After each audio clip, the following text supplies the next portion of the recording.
buenas tardes.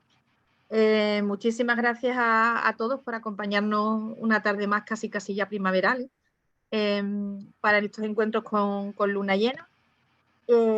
Hoy nos acompaña un compañero de la Asociación Astrosirio, que tantas charlas buenas nos da la asociación y nos comparte, y hoy nos hemos traído a alguien de sus filas. Se trata de Juan Manuel Mellado García. Me dice que él es programador informático, ¿no?, de profesión, pero que es, como la mayor parte de nosotros, un gran curioso y muy aficionado a la astronomía, y además participa desde la Asociación Sirio en Málaga en muchísimas actividades y charlas de divulgación. Así que hoy lo tenemos con nosotros para hablarnos de las distancias en el universo, cómo medimos, y ya está. Yo te doy paso, todo tuyo, y por aquí muchísimas gracias. Vale, pues nada, gracias a ti, gracias también a María, que no sé si se conectará a lo largo de la reunión, pero bueno, gracias a María, que es la que me ha puesto en contacto contigo y y para organizar este tipo de eventos. Gracias a los asistentes también por aguantarme la chapa. Os daré las gracias luego, sobre todo después de terminar. Y nada, bien, como bien dice, pues eso, yo soy informático, de programador de profesión, pero a mí siempre me ha gustado todos los temas de astronomía, astrofísica y tal, siempre me ha llamado la atención. He estado en la agrupación Sirio, llevo desde la agrupación Sirio desde hace ya, no sé cuántos años llevo ya, pero bastantes años. Últimamente también un poco más inactivo, pero bueno, siempre, pero ahí, aguantando. Y nada, como digo, a mí me gusta también mucho la divulgación y de vez en cuando pues estoy siempre preparando alguna charlilla o preparando alguna cosa, pues por si surgen eventos como este. Entonces voy a empezar ya a iniciar la presentación. A ver, esto era toda la pantalla. Vale, aquí. Voy a poner la presentación.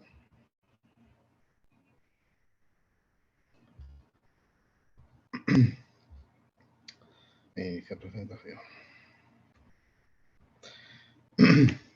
Pues nada, esta presentación la hice y la presenté también en la agrupación hace ya bastante tiempo. La he retomado y la he modificado algunas cosillas, pero vamos, poco. Básicamente está prácticamente igual. Y bueno, me gusta esta charla porque, bueno, siempre nos preguntamos, pues, o siempre que vemos noticias, y sobre todo nosotros que somos aficionados a la astronomía y tal, siempre estamos acostumbrados, pues, a ver noticias de objetos astronómicos que están a no sé cuánta distancia. Últimamente se oyen muchas noticias del telescopio espacial, el James Webb, que está, pues, recopilando imágenes que están dando bastante revuelo en la comunidad científica, de objetos súper distantes y tal. Se habla mucho también de la constante cosmológica, hay mucha discusión y tal.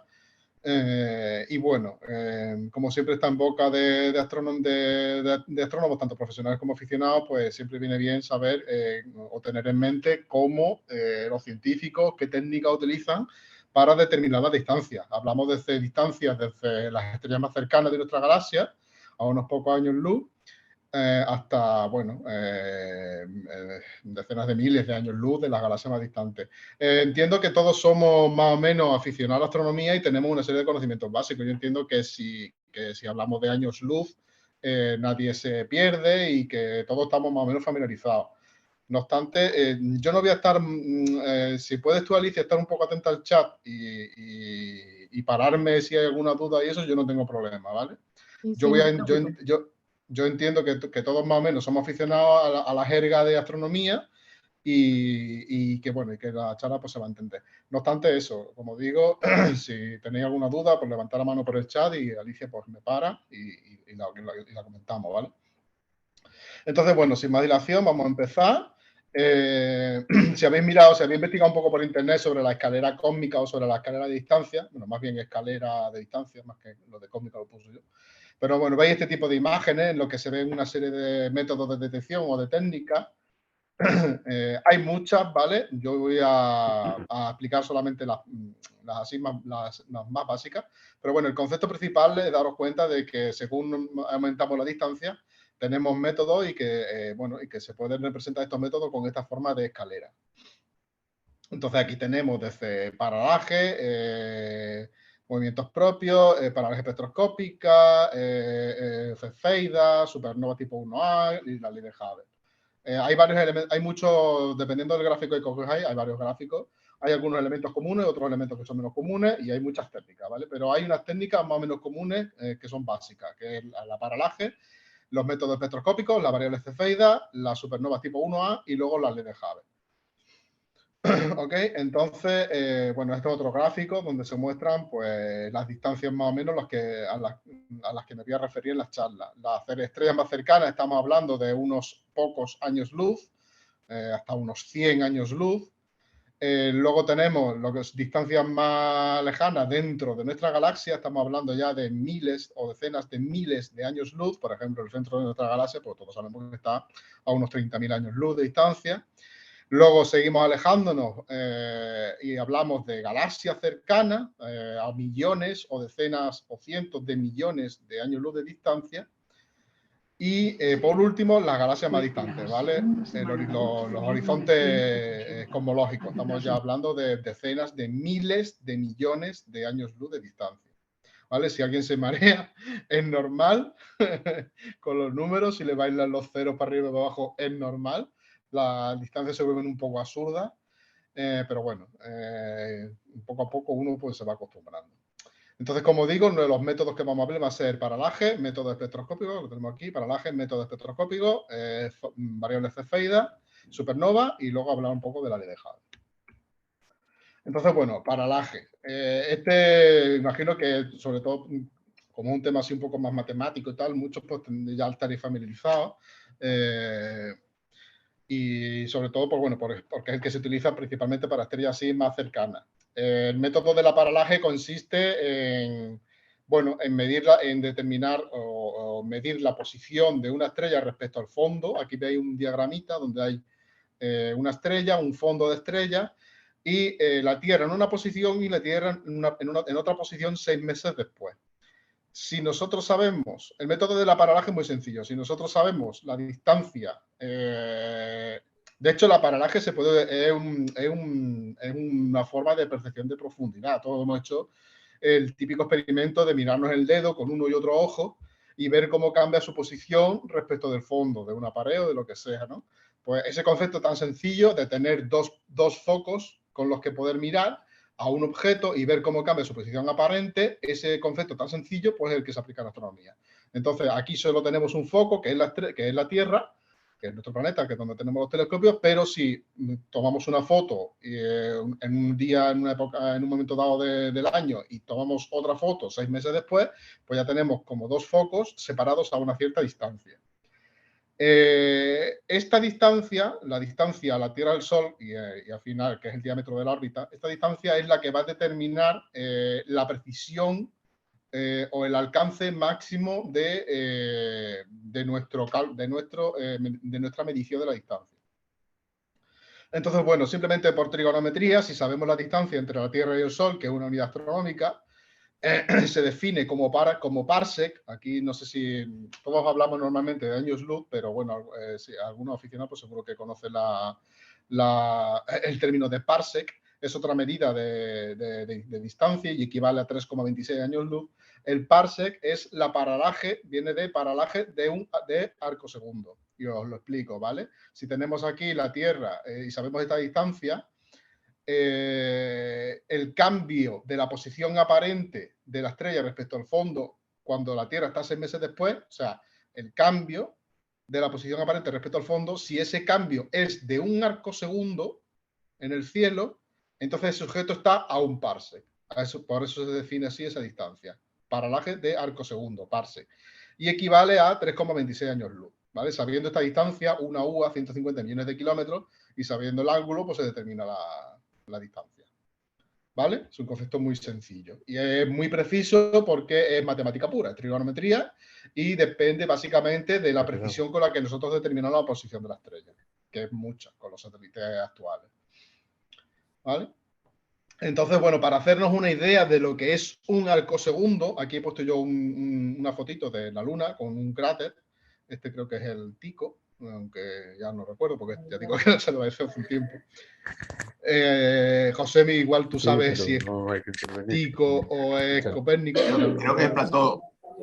Platón creo que es. O sí, puede ser Plato, sí, sí, puede ser. Ya no lo recuerdo, pero bueno.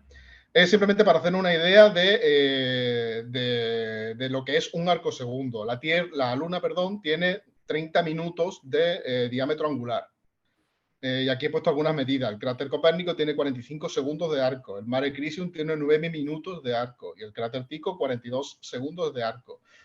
Aquí vemos el plató, que tiene como unos 50 segundos de arco. Un arco segundo, que como recordemos es la paralaje de un objeto que está a un parsec, en la Luna sería más o menos como 2 kilómetros. O sea, es pequeñísimo. Un arco segundo es muy poco. En la Luna, pues eso, sería un kilometrillo y ya digo que comparando con un cráter Copérnico, el Copérnico tiene 45 segundos de diámetro angular. Entonces, eso, para haceros una idea de que un arco segundo pues es un cachito, una distancia angular muy pequeñita. Pero bueno, el concepto básico es ese, de que si la paralaje, o sea, si el cambio de la posición aparente del objeto respecto del fondo, si ese cambio es de un arco segundo, ese objeto está a un parsec, que son 3,26 años luz. Y aquí tengo una tablita con algunas estrellas, las más cercanas, con su paralaje aquí en esta columna, en arco segundo, y la distancia. Podemos ver, por ejemplo, que Alpha Centauri pues, tiene esta paralaje, que no llega ni a ser un arco segundo, por lo tanto están más lejos. Están entre 4 y 5 años luz. Y bueno, eso ya lo sabemos todos, ¿no? Próxima Centauri, a 4, creo que eran 4,4 por ahí. Sirio, por ejemplo, de mi agrupación, pues a 8,58, etcétera, etcétera, ¿vale? Aquí tenéis varias estrellas, esto lo podéis ver en la Wikipedia. Y ver aquí la paralaje, ¿vale? La paralaje, como digo, se mide, pues, tomando la posición un día y luego 6 meses después y viendo cuál es el cambio de la posición. Y ese cambio en distancia angular, pues, determina la distancia al objeto. ¿Vale? ¿Alguna duda hasta ahora? Porque vamos a cambiar de método. Si tenéis algo en el chat, ¿no? Vale. ¿Sí? Están todos muy calladitos, están todos pendientes. Perdón, no he escuchado nada. Que están todos muy calladitos, que están todos pendientes de lo que habla. Eso puede ser buena señal o puede ser mala señal. Pero decidme si voy muy rápido o no lo sé. Si me explico bien o no sé. En bien, el chat dicen que la explicación muy clara, así que... Muy bien, vale. Perfecto. Vale. Pues nada, como digo, ya hemos hablado de la paralaje. Recordemos que eran básicamente 5 métodos: paralaje, método espectroscópico o ajuste de la secuencia principal, como también se conoce, variables cefeidas, supernova y luego la ley de Hall, ¿vale? Ahora toca el tema del ajuste de la secuencia principal o métodos espectroscópicos. ¿Por qué se llama método espectroscópico? Bueno, sí voy a hablar un poco de los espectros, pero bueno, vamos a hablar antes un poco de lo de las magnitudes. La relación que hay entre la magnitud aparente, cómo se define y tal, y la magnitud absoluta, porque esto va a ser crucial y también es un concepto que se usa habitualmente en pues, cualquier afición a la astronomía o en cualquier tema de astronomía, pues se usa, es del vocabulario común de los astrónomos, ¿vale? La magnitud aparente. Pues bueno, la magnitud aparente, pues bueno, todos sabemos más o menos lo que es, ¿vale? Apareció el concepto allá por Hiparco de Nicea, que empezó a clasificar las estrellas entre magnitudes 1 y 6, más 1 y 6. Aunque, bueno, la medición era de aquella manera y luego vino el señor Norman Robert Pogson en el 1856, y formalizó un poco la escala definiendo que la magnitud más 1 es 100 veces más brillante que una estrella de magnitud 6. Bueno, todos sabemos que las magnitudes van un poco a contraintuición. Cuanto mayor es el número de magnitud, más débil es la estrella. Una estrella de magnitud 1 o magnitud 0, por ejemplo, Vega, es muchísimo más brillante que un objeto de magnitud 6. De hecho, se dice que el límite en el ojo humano en la atmósfera terrestre creo que andaba por magnitud 6, más o menos. Entonces, este señor, Norman Robert Pogson, pues formalizó la escala de esta forma. Un objeto, una estrella de magnitud 6 es 100 veces más débil o menos brillante que un objeto de magnitud 1. Por lo tanto, las magnitudes van dando saltos de la raíz quinta de 100, que es 2,51 veces, ¿vale? Entonces, un objeto de magnitud 1 es 2,5 veces más brillante que un objeto de magnitud 2. Y asimismo, un objeto de magnitud 2 es 2,5 veces más brillante que un objeto de magnitud 3, y así sucesivamente. De forma que un objeto de magnitud 1 pues es 100 veces más brillante que un objeto de magnitud 6. ¿Vale? Y así todo, pues se van, todos los diagramitas que vayáis a ver por ahí, por ejemplo, cuando vemos ahora lo de la secuencia principal y tal, de la estrella y tal, pues todo se ve, todo se mide con magnitudes. Y todo va a ir casi con logaritmos y exponentes porque trabajamos siempre con potencia. Como digo, en este caso las magnitudes son potencias de 2,5. Y bueno, se puso Vega más o menos como la referencia, como estrella de magnitud 0. Todos los objetos más brillantes de 0, ya sean planetas y tal, tienen magnitudes negativas, y todos los objetos más débiles que Vega, estrellas, planetas, lo que sea, pues tienen magnitudes positivas. Aquí tenemos una tablita, por ejemplo, el Sol tiene magnitud menos 26, que es una barbaridad. Recordemos que del 26, por ejemplo, al 25 ya va 2,5 veces el brillo. Y un objeto de magnitud menos 26, pues el Sol es 100 veces más brillante que un objeto de magnitud menos 20, que no sé si habrá alguno, pero bueno. La luna llena llega a magnitud menos 12, o sea, el Sol es 15 órdenes de magnitud más brillante que la luna llena. Y bueno, aquí tenemos algunos ejemplos. Magnitud de Venus en su máximo brillo, menos 4, Júpiter menos 3, Marte menos 3 también, menos 2,8, etcétera, etcétera. Vega pues 0, y luego tenemos magnitudes positivas, por ejemplo, estrellas débiles de la vecindad, pues magnitud 3, estrellas visibles a los humanos, máximo magnitud 6, y el cuásar más brillante, magnitud 12. Estrellas más visibles a ojo con un telescopio de aficionado, magnitud 15, y estrellas visibles con una CCD o con telescopio de aficionado más o menos magnitud entre 20 y 21, etcétera. Y luego ya objetos de magnitud más 30 son los objetos más alejados, más débiles, observados por el telescopio Hubble.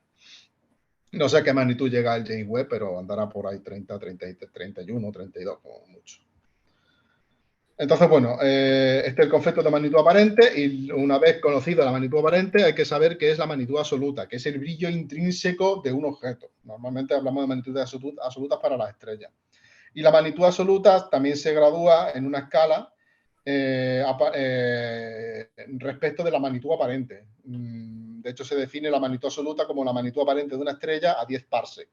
Y a partir de ahí se obtiene esta relación, esta ecuación, que algunos la habéis visto ya seguro, que es muy importante, se ve mucho en astronomía, que relaciona las magnitudes aparentes y absolutas y nos permite saber la distancia. Sabiendo la magnitud pues, absoluta y midiendo la magnitud aparente de un objeto, pues podemos despejar aquí la distancia. Aquí el problema normalmente viene de la magnitud aparente, se mide con filtros espectroscópicos. Aquí el problema normalmente viene de determinar la magnitud absoluta del objeto. Y es de lo que vamos a hablar ahora, ¿vale? En el caso de las estrellas, más o menos de nuestra galaxia, la magnitud absoluta se determina por métodos espectroscópicos. De ahí que este método de determinación de distancia se llame por método espectroscópico, o también ajuste de la secuencia principal. Entonces, es muy importante para determinar la magnitud absoluta, es muy importante saber una cosa que se denomina espectro de una estrella, que es de lo que voy a hablar a continuación. ¿Vale? No sé si alguno estáis familiarizado un poco con este tema. Aquí voy a hablar un poco más de física, voy a meter un poco más en rollos de física y tal, concretamente de física cuántica. Pero el tema del espectro es muy importante porque es la herramienta más útil y que más se utiliza en astronomía, prácticamente, podría decir. El espectro de una estrella o de una galaxia da una cantidad brutal de información. Entonces es muy importante controlarlo. ¿Vale? El espectro se refiere a la distribución de las diferentes longitudes de onda de la luz de un objeto. Y tiene esta forma característica, en forma de una curva que crece por aquí y empieza a decrecer. Esto se llama la curva de radiación de cuerpo negro de la ley de Planck, ¿vale? Es el concepto físico, por así decirlo, que hay detrás de este tema. Entonces, simplemente aclarar que las estrellas no se comportan exactamente como un cuerpo negro. Bueno, un cuerpo negro en física se define como un cuerpo que no tiene, no refleja nada, y que su emisión térmica es puramente de su calor interno, ¿vale? Entonces, por eso se lo denomina cuerpo negro, porque es un cuerpo que no refleja nada y tiene una temperatura y por lo tanto tiene una radiación asociada. Y esa radiación se expresa en esta forma, en este diagrama. Aquí tenemos longitudes de onda y intensidad, ¿vale? Entonces, bueno, las estrellas, como digo, se comportan de forma muy aproximada, no exactamente, pero sí muy aproximada a un cuerpo negro. Entonces, todas las estrellas normalmente van a tener un espectro que se parece a lo de un cuerpo negro, una curva de luz, bueno, una distribución de la luz con esta forma. Y aparte, bueno, lógicamente, como estos son longitudes de onda, las longitudes de onda más cortas, más energéticas, el azul estaría por aquí, y el rojo, la longitud de onda más larga o menos energética, estaría por aquí. Más a la izquierda tendríamos ultravioleta, rayos X, rayos gamma, etcétera, etcétera, y más hacia la derecha, pues tendríamos radiación infrarroja, ondas de radio, microondas, etcétera. ¿Vale? ¿Hasta aquí bien?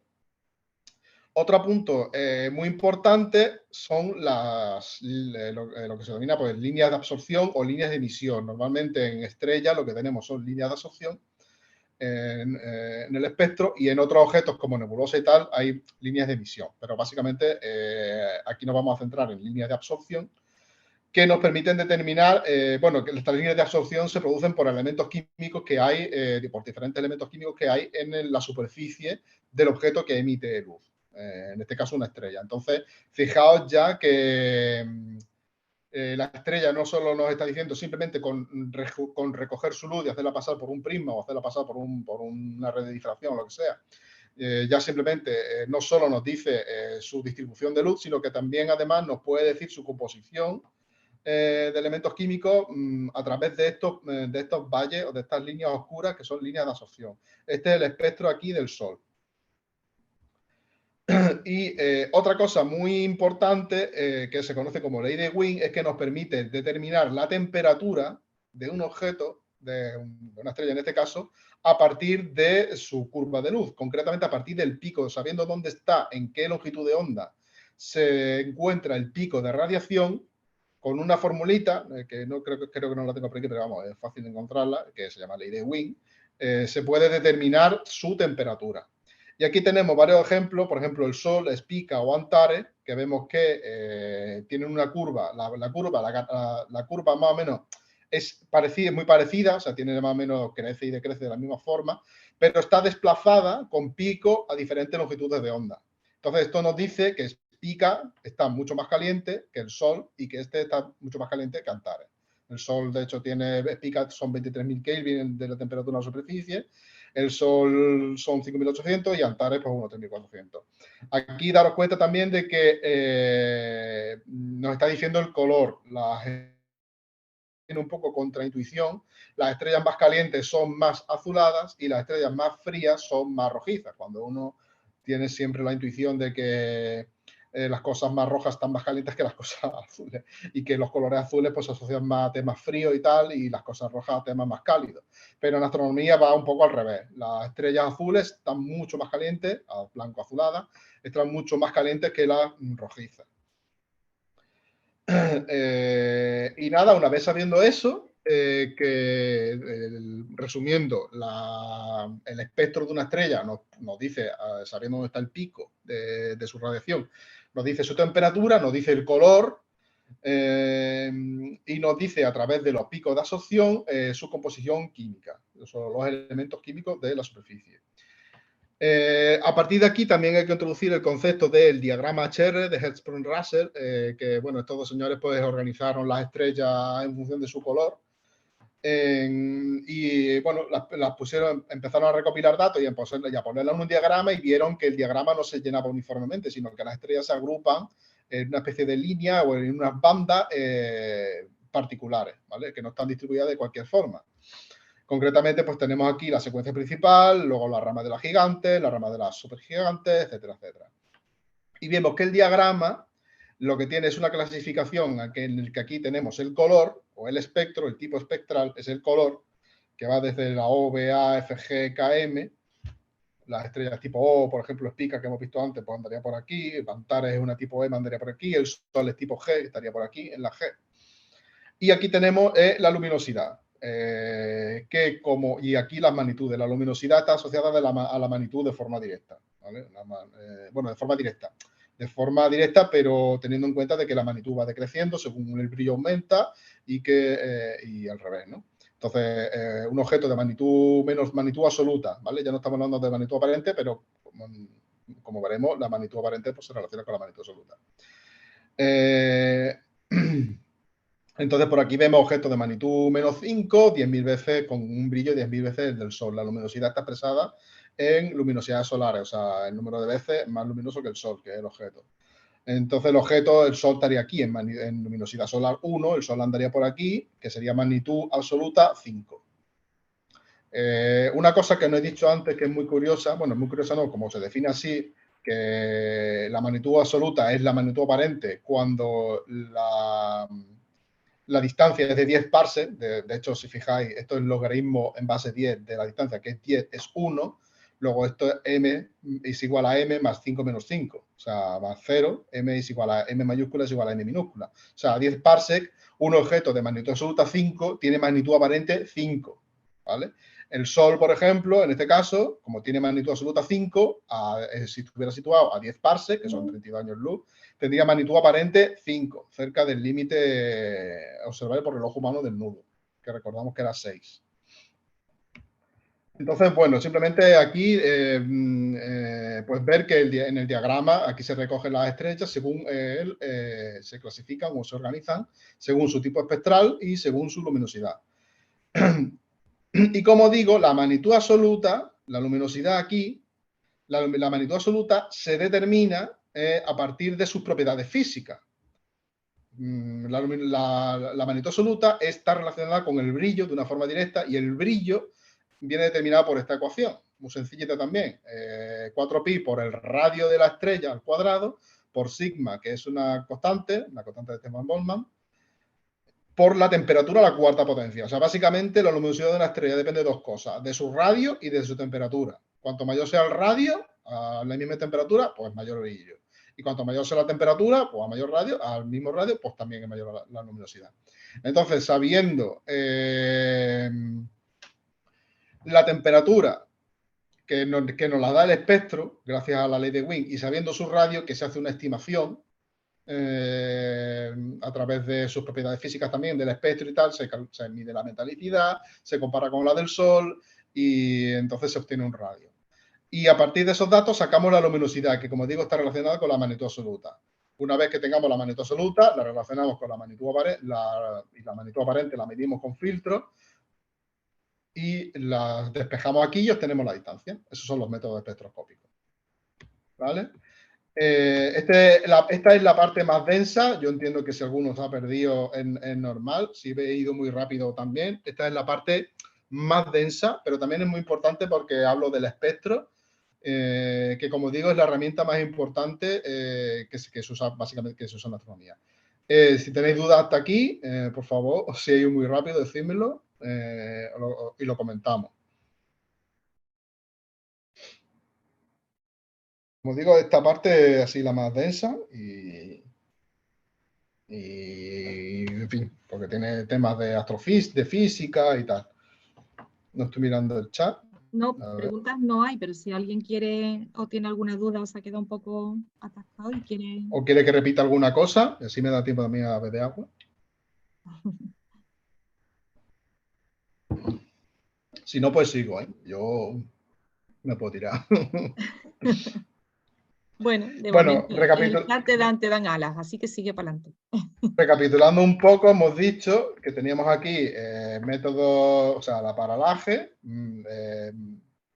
paralaje espectroscópica, o sea, paralaje, método espectroscópico, bueno, es que este diagrama, paralaje, método espectroscópico o ajustes de la secuencia principal, variables cefeidas, supernova y luego de Hubble. Entonces vamos a hablar ahora de las cefeidas. Las cefeidas son un tipo de estrella variable, o sea, van variando la magnitud aparente, pues cambia con el tiempo. Y unos científicos pues se dieron cuenta, no recuerdo ahora quiénes, no lo he puesto, tendría que haberlo puesto por aquí, pero bueno, no caí en la cuenta de haberlo puesto. Pero se dieron cuenta de que el periodo de variación, el tiempo que pasa entre pulsación y pulsación de la estrella variable, estaba relacionada con su magnitud. O sea, estaba relacionada con su brillo intrínseco.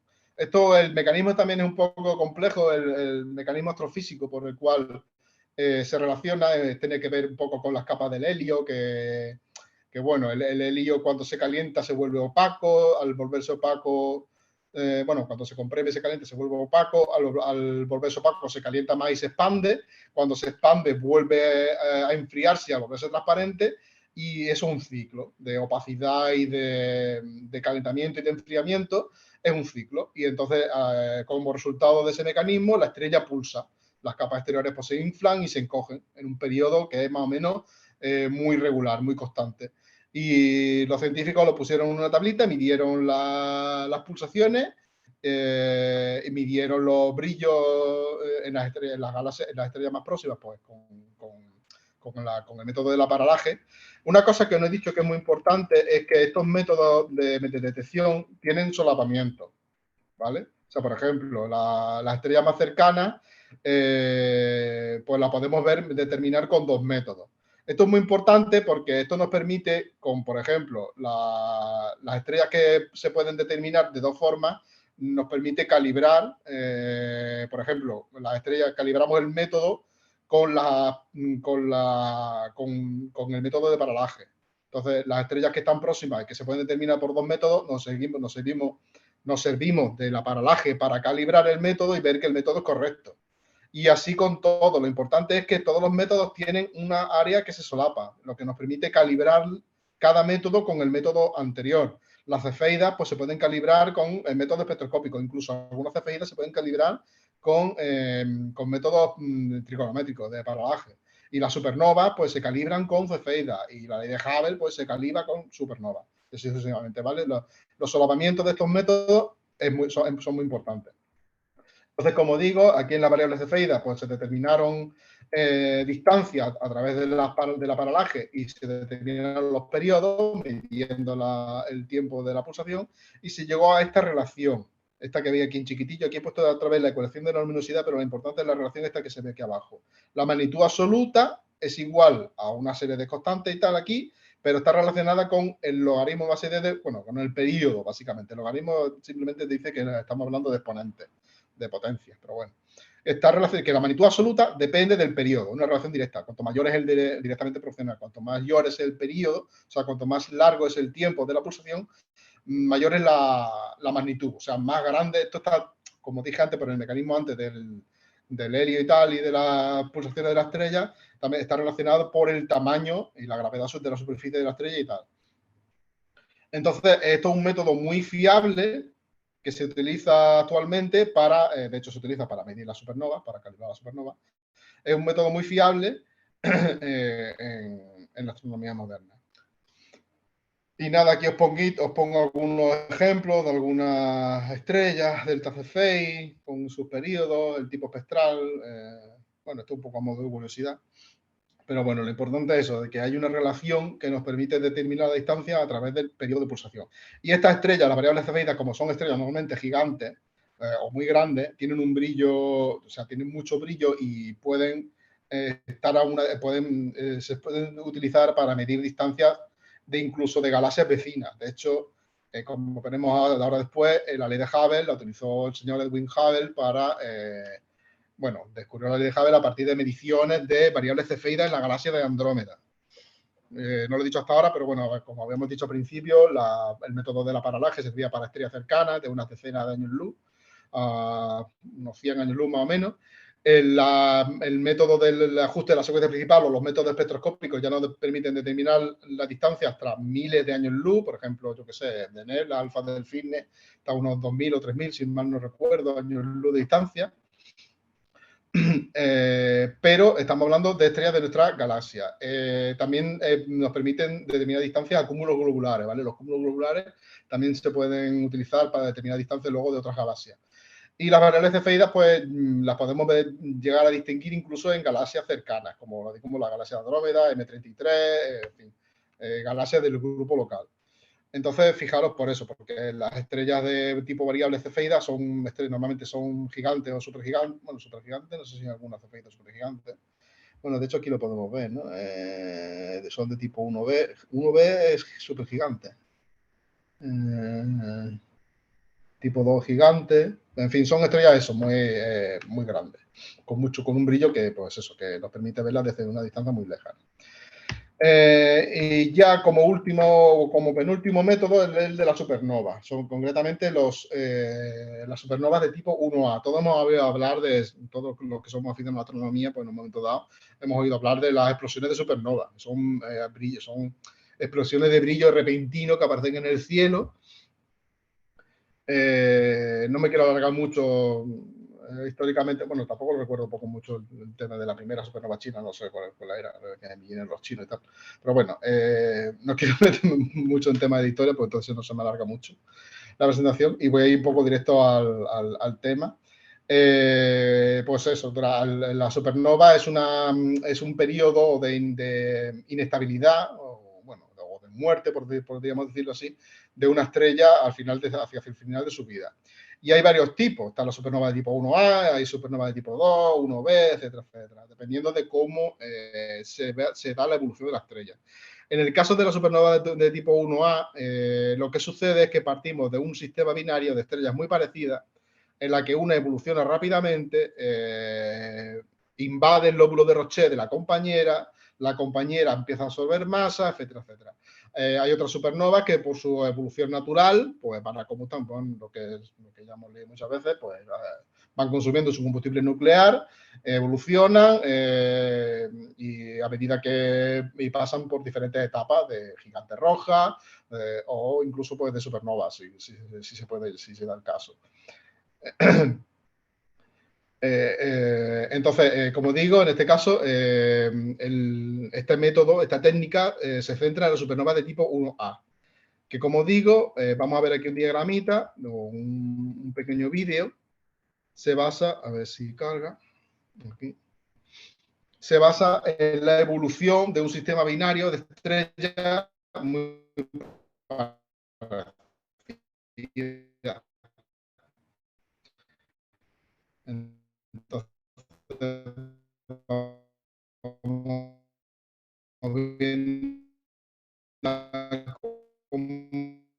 como aquí dos estrellas, una evolución un poquito más rápido, empieza a entrar en una fase de inestabilidad y la compañera empieza a absorber materia de la atmósfera de nova, ¿vale? Porque si veis todo el entorno de una estrella enana blanca y, como todo, voy a darle un poco de paso un momento, como todo aquí se va llenando todo el entorno se va llenando de radiación, todo este gas que va expulsando forma una nebulosa, ¿vale? Que es normalmente se conoce como nebulosa planetaria. Entonces, una cosita, sí. perdona. Es que ¿Sí? si estás hablando a la vez que el vídeo no se te oye, porque se te entrecorta, se ralentiza un montón y se te entrecorta. Entonces, si no, deja pasar el vídeo y después lo explicas, porque todo lo que has hablado durante... Vale, y ahora... Vale, y recapitulo ahora, vale. Venga, gracias.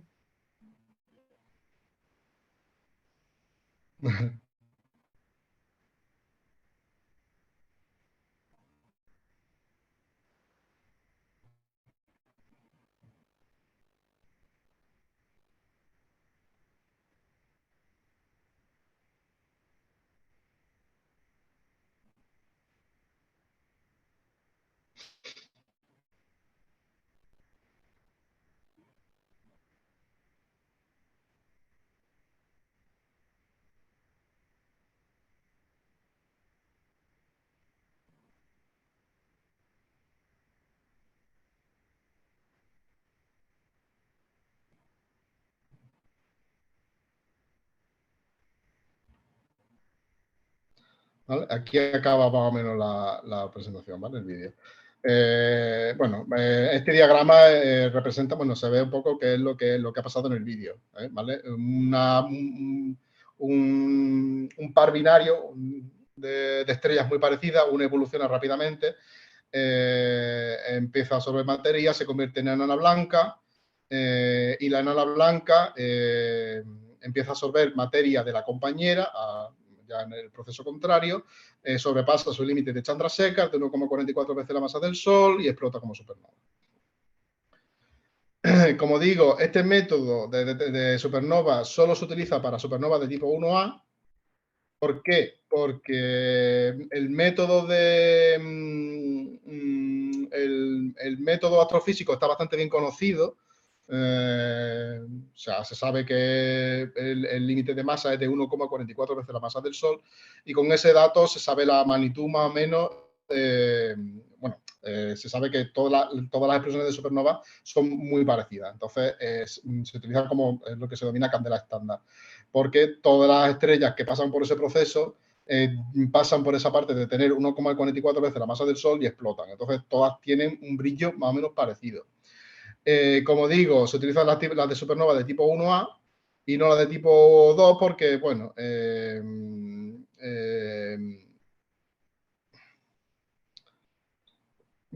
tiene que ver con la composición del espectro. Que, bueno, no tiene que ver con la composición, bueno, me estoy liando un poco, la verdad. Pero bueno, se utilizan las estrellas de las supernovas de tipo 1A, que como digo son esas estrellas binarias. ¿Y cómo sabemos que son las de tipo 1A? O sea, ¿cómo sabemos que una supernova se ha producido por una evolución de un tipo 1A y no un tipo 2 o otro tipo cualquiera? Pues por el espectro, ¿vale? Porque la supernova de tipo 1A, al quedar la estrella, la enana blanca, con las capas al desnudo, en su composición ya no vemos ni hidrógeno ni helio, sino que vemos directamente líneas de silicio, que son productos de fusión del carbono, ¿vale? En el espectro. Por eso digo que el espectro es muy importante y lo vamos a ver de forma recurrente más adelante. Y es muy importante por eso, porque al decirnos la composición, pues nos dice un poco qué es lo que ha estado pasando. En este caso, pues eso, la estrella de tipo, en la supernova de tipo 1A, la enana blanca se ha despojado de sus capas de hidrógeno y de helio, y lo que quedaba al desnudo era el núcleo de carbono fusionándose en silicio, y por lo tanto hay huellas de silicio en su espectro. Aquí he puesto una fotografía que yo tomé en el Centro de Ciencia Principia, de una supernova en la M82, la galaxia del famoso par M81-M82 de la Osa Mayor. Y se puede ver aquí, bueno, cómo ahí en esta toma del 2013 no había, bueno, la forma típica de M82, y en esta toma de enero de 2014 ya había un punto aquí brillante que no estaba antes. Entonces, bueno, esto pues se vio que era una supernova. Yo cogí y determiné el espectro, y aquí saqué el espectro. Este espectro lo saqué yo en el Centro de Ciencia Principia, y se ve que el pico aquí del silicio se corresponde con este pico de silicio de la supernova de tipo 1A. Y aquí podemos ver una gráfica de cómo evoluciona una explosión de supernova, y de cómo los científicos han llegado a la conclusión de que esto se puede relacionar también con la magnitud. La magnitud se puede tener de una forma un poco teórica, sabiendo de que la supernova de tipo 1A, pues la estrella de neutrones llega hasta, la enana blanca, llega hasta una masa de 1,44 veces la masa del Sol, y que por lo tanto todas las explosiones de supernova son más o menos iguales y tienen más o menos la misma magnitud. Entonces, por eso se empezó a analizarlas como candelas estándar. Y luego, pues se vio que la magnitud absoluta se puede determinar a partir del tiempo que dura la fase del pico de brillo. Entonces, por eso hay montones de astrofísicos pues, midiendo curvas de luz de supernova. Hay varias ecuaciones por ahí, no quiero poner ninguna tampoco porque no he visto ninguna así tampoco que me convenza. Pero bueno, hay una relación, los científicos tienen varias formulitas para establecer la relación entre la magnitud absoluta y el tiempo del estallido de luz. Sabiendo cómo antes con las cefeidas y con los métodos espectroscópicos, determinando la magnitud absoluta, pues se puede ir midiendo la magnitud aparente, pues se puede determinar la distancia. Como digo, el método de la supernova, pues ya nos sirve para medir distancia hasta los confines del universo, hasta los confines del universo, no, bueno, galaxias más o menos entre unos, la supernova más alejada, no lo sé, pero bueno, cientos de millones de años luz. Se puede ver, de hecho, la M82 está a unos 10 millones de años luz, puede ser, más o menos, pero se han visto supernovas en objetos mucho más distantes. Y ya para finalizar, hablaré un poco de la ley de Hubble y de la problemática actual. No sé qué tiempo tengo, yo me extendí un poco más, pero bueno.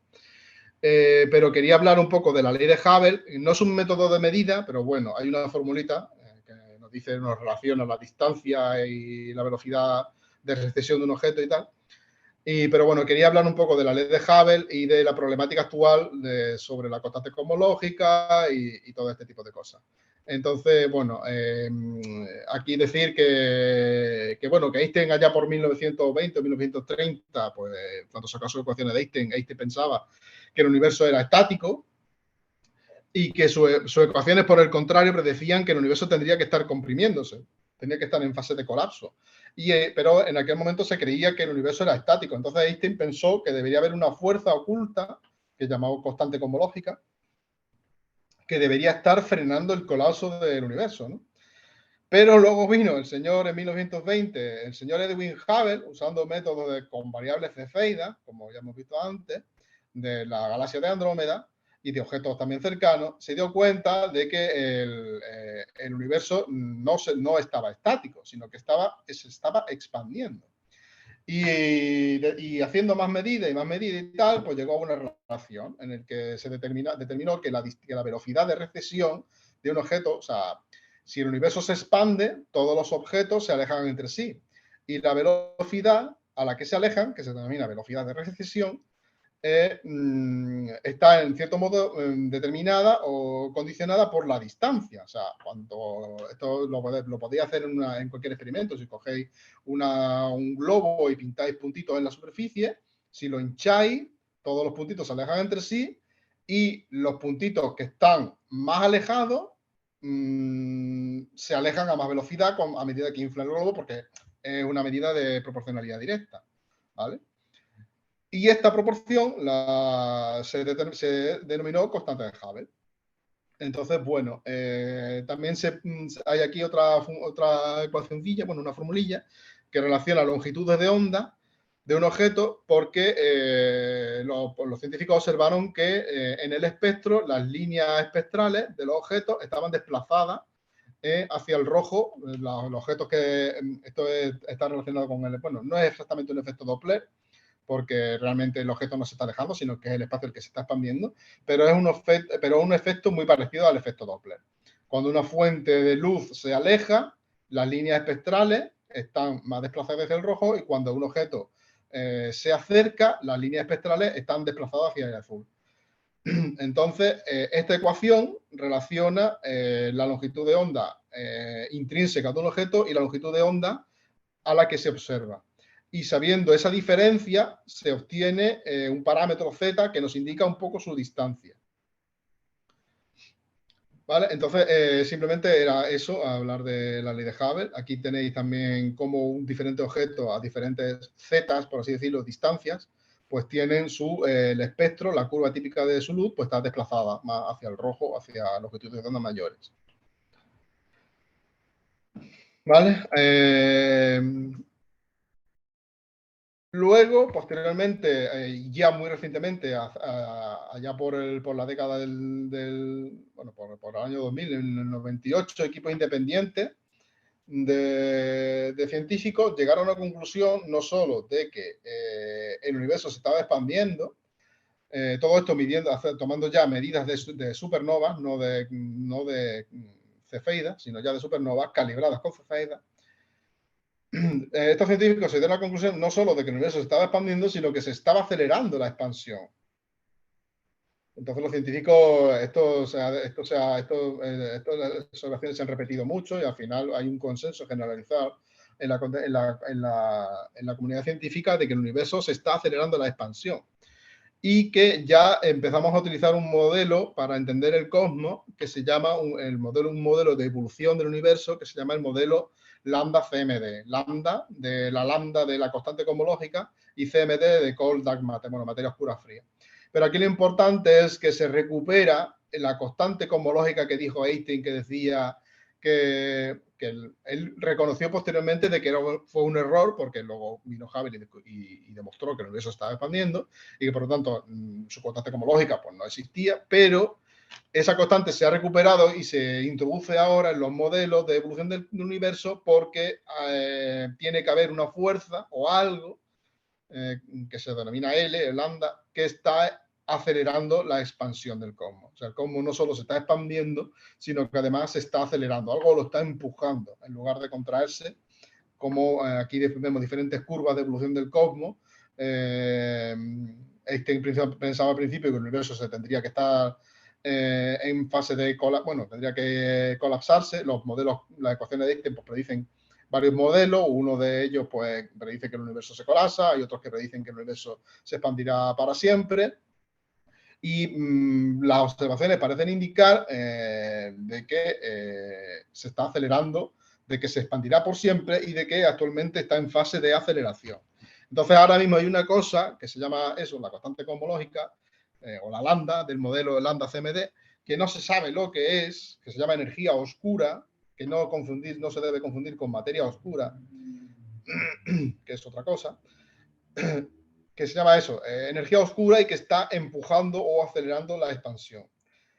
Y aquí ya quiero hablar un poquito, ya para terminar la charla, de la discrepancia, esto de física actual, ¿vale? La discrepancia que existe actualmente entre los valores medidos de la constante cosmológica. No he hablado mucho de la constante de la H0, ¿vale? Hubble pensó al principio que la constante era de 500 kilómetros por segundo, una barbaridad.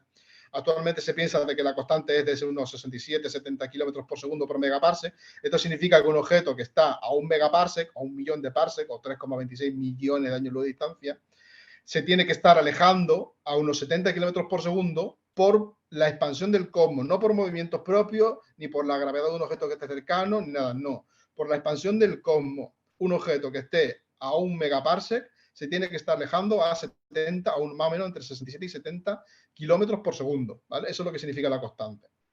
Pero actualmente los científicos no se ponen de acuerdo. Hay algunos métodos que nos dicen que es de 74 kilómetros por segundo por megaparsec, y hay otros que dicen que es más o menos de 67. Aquí pongo un estudio de un modelo teórico basado en la radiación de fondo, en el que se concluye que el valor de la constante de Hubble tiene que ser de 67,3 kilómetros por segundo por megaparsec, mientras que los métodos por la escalera de distancia, los métodos basados en supernova y en cefeidas, arrojan un valor. Aquí vemos en este diagramita la discrepancia.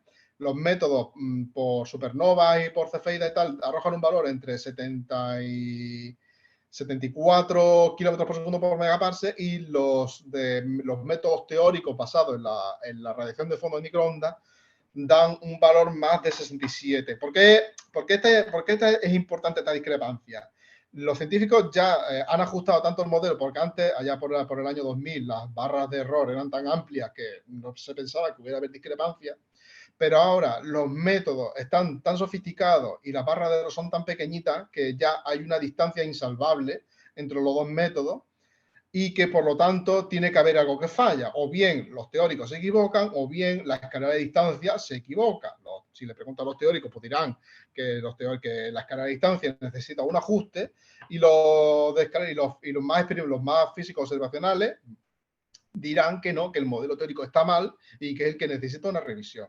Entonces, por eso, bueno, me parecía un poco así interesante resaltarlo, porque esto es física de actualidad, ¿vale? En cualquier momento pues sale noticia de que se ha refinado el método de escala de distancia, y entonces el equipo de RIS y tal pues tienen más razón, y luego dirán algunos, pues no, ahora hemos sacado otro estudio de que parece más apuntar el tema de las redes de fondo y el modelo teórico, etcétera, etcétera. Entonces eso es física, pues eso, de moderna actualidad, y que esa discrepancia pues es importante, porque bueno, nos permite saber que si el modelo lambda CMD, que es el modelo actual con el que nosotros pensamos que evoluciona el universo, es correcto o necesita un ajuste, o por el contrario, pues son los métodos de escalera de distancia, los métodos de supernova, que son los que o de variables de cefeidas, son los que necesitan el ajuste. Y nada, yo con esto ya termino. Espero que nos hayáis pegado un tiro. Y si tenéis dudas o lo que sea, o queréis que repita alguna cosa o explique alguna otra cosa con más en profundidad, lo que sea, pues me lo decís. Está muy bien, está muy bien. Los oyentes siguen ahí echando, así que no consideran que está muy A mí bien. me ha gustado muchísimo. Yo no me acordaba de la fórmula. Preguntas, Preguntas, pregunta? comentarios, sugerencias, lo que queráis. Mira, Juan, una pregunta. Juan Manuel, Sí, te voy a poner una pregunta de examen. venga. ¿Cómo calculamos, por ejemplo, el centro de la Vía Láctea? Porque ahí está el agujero negro que tendrá que distorsionar las estrellas, en fin, tú me entiendes, ¿no? Sí, bueno, a ver, no hay una medida directa, ¿vale? Normalmente ahí se utilizan estrellas que están cercanas. Tú sabes que ahí hay un cúmulo globular a lo bestia. Bueno, de hecho, el núcleo de la galaxia es como si fuese un cúmulo globular a lo bestia. Y bueno, se sabe, pues se puede determinar, pues básicamente son métodos espectroscópicos, porque en el centro tampoco pues, son estrellas lejanas, pero tampoco son variables cefeidas, ni las variables cefeidas son raras, están en la galaxia, pero son raras y hay que encontrarlas y tal, pero básicamente se utilizan por métodos espectroscópicos. Se analiza el núcleo de la galaxia casi como si fuese un cúmulo globular. Y los cúmulos globulares se calibran con métodos espectroscópicos, ¿vale? Cogiendo estrellas, se analizan los espectros de muchas de las estrellas del cúmulo y con esos espectros pues, se determina la distancia del cúmulo. Pues al centro de la galaxia más o menos igual. Pero bueno, luego hay más cosas, ¿vale? Porque luego hay emisiones, las emisiones de radio famosas hay muchos métodos, ¿vale? De determinación de distancia. Lo que pasa es que yo básicamente me centro en los principales. Pero luego, pues, las emisiones de radio del centro de la galaxia también hay métodos que permiten saber la distancia a la que están y la magnitud que tienen y más cosas, ¿vale? Pero básicamente son por métodos espectroscópicos, lo que hablé antes de analizar el espectro de la estrella o de la estrella circundante al agujero negro. Se analiza el espectro, se calcula la magnitud absoluta y se mide la magnitud aparente y con esa relación se sabe la distancia. También se apoyan en otras medidas. Si hay otras medidas de otras estrellas cercanas, pues se establecen correlaciones. ¿Vale? No sé si está aclarado o está Sí, claro, porque todavía el centro galáctico con la... No hay una medida directa en el que tú cojas y digas el agujero negro, tal, y me da esta medida. Normalmente se hace pues con los métodos espectroscópicos de estrellas vecinas del núcleo. Vale, ok. Gracias. Sí, a ver si pillamos una nave espacial y llegamos del tirón y ya la medimos exactamente. Es lo que eso va a llevar más tiempo, yo creo. Sobre lo de la cefeida, comentarte que simplemente hay un vídeo muy chulo en el Instituto Astrofísico de Andalucía de Henrietta Leavitt, de cómo llegó ella a esos cálculos. Sí. Está muy bien. Sí, ya digo que no me quiero... aquí se pueden sacar una charla de cada uno de los métodos. Claro. O sea, aquí hay material para explayarse y tal.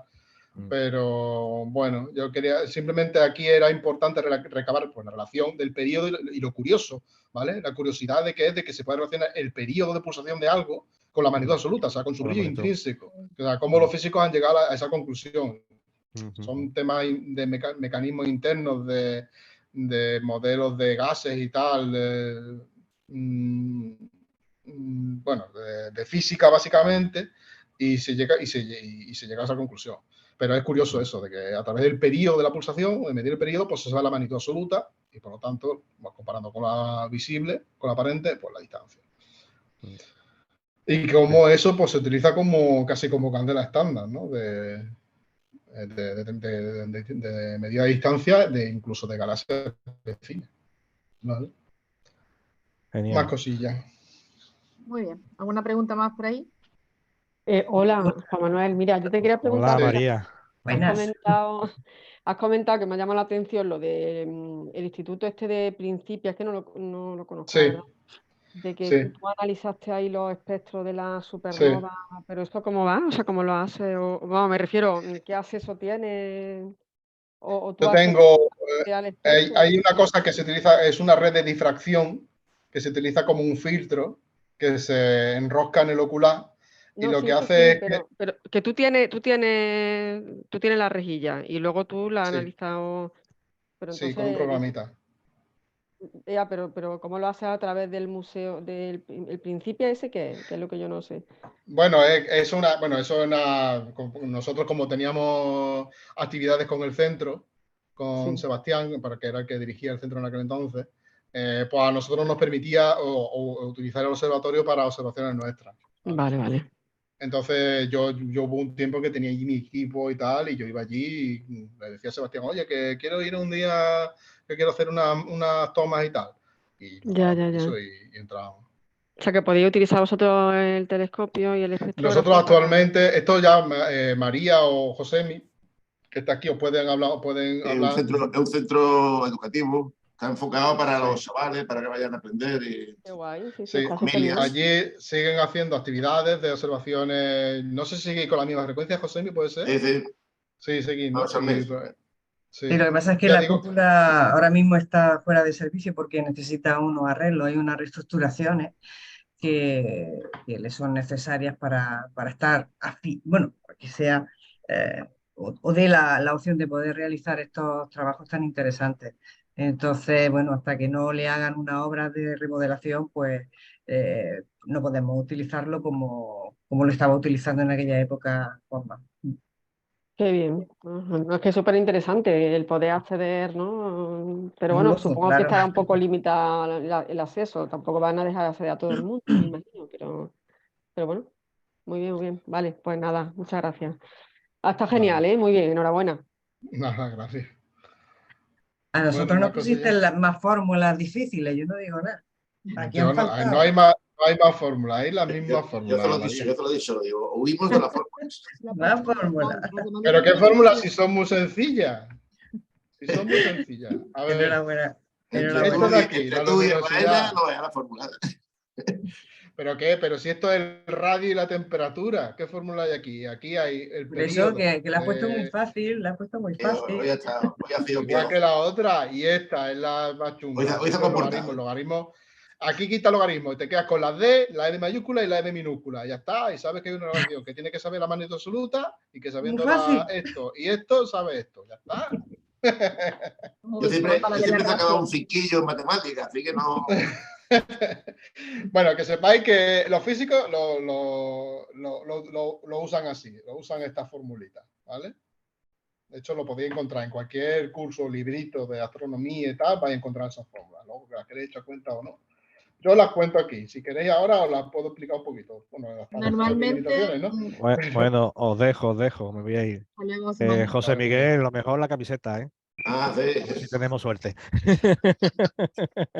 Hasta luego a todos. Gracias, Alicia y Juan Manuel. Hasta luego. ¿Qué haces tú en astronomía? ¿Qué sueles hacer? ¿Observaciones de fotometría o haces observaciones? Yo estuve haciendo un tiempo astrofotografía, pero bueno, acceso a astrofotografía. Aquí de astrofotografía el que más sabe ahora mismo es Josemi, que está hecho un monstruo. Y yo estuve un tiempo con astrofotografía, ¿vale? Algunas, pues eso, la toma esta la hice yo en 2 ocasiones en el Centro de Cine Principia. Estas son tomas muy sencillas, ¿vale? Porque yo soy un poco, también flojillo y a mí me gusta ir un poco más a lo práctico, más. No me gusta liarme tampoco mucho con temas técnicos y tal, y yo soy un poco más partidario de lo que yo llamo observación pseudovisual. Yo lo que hago es poner una cámara CCD, la enchufo 1 minuto, apilo varias tomas y veo lo que sale. Ya está. Yo no me complico la historia. Low cost, Juanma. Low cost. Yo no me. A mí se me queda un poco grande todo el tema del autoguiado, de poner una segunda cámara para el autoguiado y tal. A mí eso me venía ya un poco grande y yo me quedé un poco ahí, ¿vale? En lo que yo llamo eso, observación pseudovisual. Yo coloco la CCD, cojo unas tomas, las apilo y veo lo que hay. Entonces, luego me tiraba un poquito más el tema de la espectroscopia, porque, pues eso, por el tema de cómo salían los espectros y tal. Y entonces, pues bueno, hice algunos experimentillos. Y en algunos de esos experimentillos, pues está la observación de esta supernova. Y me resultó, pues eso, muy curioso y muy gratificante también ver que en tu espectro sale este pico de luz, que en teoría es el pico teórico de la supernova de tipo 1A, el pico de silicio, de ese tipo de supernova. Entonces, este tipo de cosas, pues la verdad es que son bastante satisfactorias. Sí, son satisfactorias. Entonces, pues eso, yo en astronomía me he centrado un poco más en lo que es la astrofotografía, pero en plan pseudovisual, más en ver lo que hay en plan qué es lo que me puede dar la CCD. Con observaciones cortas, yo con exposiciones cortas. Yo lo más que expongo es 1 minuto, lo más que me da mi equipo sin autoguiado es 1 minuto de exposición. Pero ya con 1 minuto de exposición pues se pueden ver cosas muy interesantes. ¿Vale? Entonces, bueno, eso hace un tiempo. Llevo un tiempo también un poco con dique seco en astronomía, pero bueno, ya volveremos. Son épocas y ciclos. Sí. En fin. Pues muy bien. ¿Hay alguna pregunta por ahí más? Se hizo el silencio. Sí. Pregunta / sugerencia. Sugerencia o sugerencia. Cualquier comentario. No, pues Juan, pues aquí en el espectro que has puesto aquí de la supernova, tipo 1, tipo 2, no consta la nova, ¿no? No, porque la nova es otro tipo de... lo importante es que en la supernova se sabe que la estrella tiene una masa, tiene un valor determinado de la masa que es 1,44 veces la masa del Sol. Entonces, como se sabe que la estrella pasa por esa masa en ese momento, pues entonces ya en cierto modo sabes más o menos la magnitud, el brillo o ciertas características que tiene que tener la estrella porque ha pasado por ese punto. ¿Vale? Con la nova no pasa necesariamente, porque la nova son explosiones un poco regulares o irregulares que dependen del ritmo de crecimiento de la materia de la compañera. Pero ese ritmo puede ser un poco irregular, porque puede ser que a veces venga una bocanada de gas y llega un estallido de nova y luego haya un tiempo de inactividad. Es un poco más irregular y es mucho más impreciso. Mientras que con la supernova de tipo 1A, o concretamente por la fase de supernova, como sabes que la estrella tiene que tener esa masa mínima de 1,44 veces la masa del Sol, pues ya sabes que tiene unas ciertas características, que siempre tiene como siempre pasa por ese punto, mientras que eso no pasa con las novas, ¿vale? Eso solo pasa con la supernova. Y las tipo 1A, pues lo que nos permite identificarlas fácilmente por el espectro. Sí, lo comentaba. ¿Vale?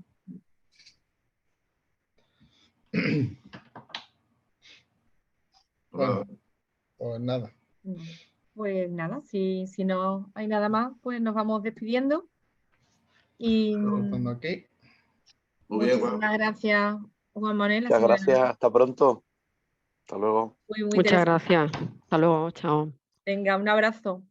Muchas gracias. Me he incorporado tarde, pero... Nada, gracias a vosotros por aguantarme la chapa. Un saludo. Hasta luego. Hasta luego. Hasta luego, gracias a todos. Hasta luego.